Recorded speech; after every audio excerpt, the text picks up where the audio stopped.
Well, hello there. You'll have to excuse my unkempt nature. I was just tidying up the house and I got a little sweaty. Welcome to this vlog of Government Update with Nate, where I give it to you straight on American politics. So today, I was going to go into a little bit more detail on Loretta Sanchez and Kamala Harris's sort of voting records and opinions and views about things, since they're going against each other in the Senate race for the U.S. Senate seat in California.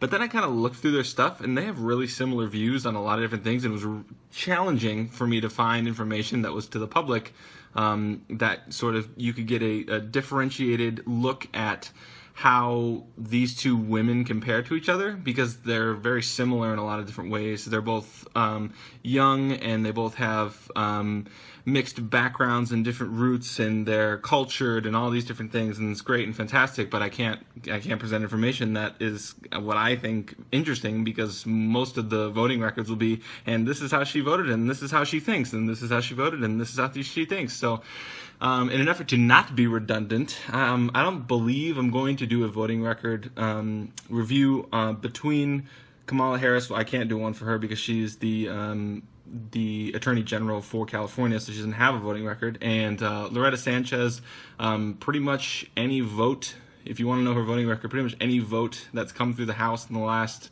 through her last terms, whichever way the majority of the Democrats voted is how she voted. She didn't really come up with any surprises in the way that she voted. So anyways, then I started to ponder, in keeping up with my first post in Hillary Clinton's voting record on the theme of the presidential campaign.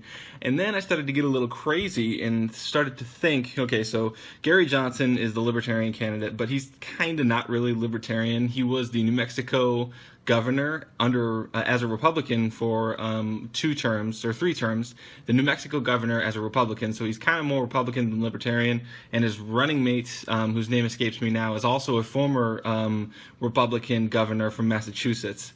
So he's pretty Republican, leaning Libertarian. He's under Libertarian, so I'll give him credit for that. So we have a Libertarian-ish, we have Donald Trump as a Republican, we have Hillary Clinton as the presumptive Democratic nominee, and then we have Bernie Sanders as kind of the left-leaning Democratic socialist, whatever you want to call him. So in my opinion, or not really an opinion, it's just kind of an observation, how interesting would it be if these 4 candidates remained in the race for president and kind of split the vote between the 4 of them, and you get this for the first time in a really long time. It would be cool to see what would happen between a 4-candidate national election. The closest thing that we've ever come to is in the 1992 election with Ross Perot as an independent. He was like the businessman, and he attracted a lot of kind of like Ron Paulish charisma because of his ways and how he viewed things, and took away votes from Bush at the time, because he was kind of Republican but not really under an independent. So I kind of think if Gary Johnson got more views, he might do the same thing for Trump, or if not more views, if he got more visibility, he might do the same thing against Trump, and obviously Bernie Sanders would do the same thing against Hillary Clinton.